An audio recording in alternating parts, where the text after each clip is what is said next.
ഒരിക്കലും വേർപിരിയുവാൻ സാധിക്കുകയില്ല. ശക്തി ശിവന്റെ അഭാവത്തിൽ അപൂർണമായിരിക്കും.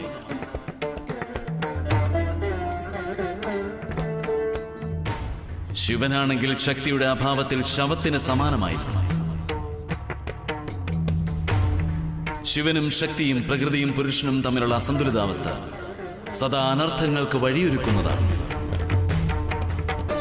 സ്ത്രീ തത്വങ്ങളിൽ നിന്നും അങ്ങയെ വേർതിരിച്ചപ്പോൾ അങ്ങയുടെ ശരീരത്തിൽ മറ്റൊന്നും തന്നെ അവശേഷിച്ചില്ല.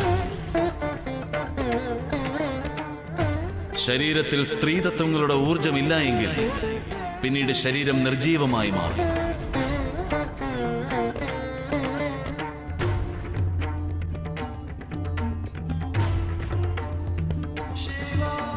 ശക്തിയുടെയും ശിവന്റെയും സമ്പൂർണ്ണ രഹസ്യങ്ങൾ മനസ്സിലാക്കുക എന്നത് ഭക്തി, ജ്ഞാനം, തപ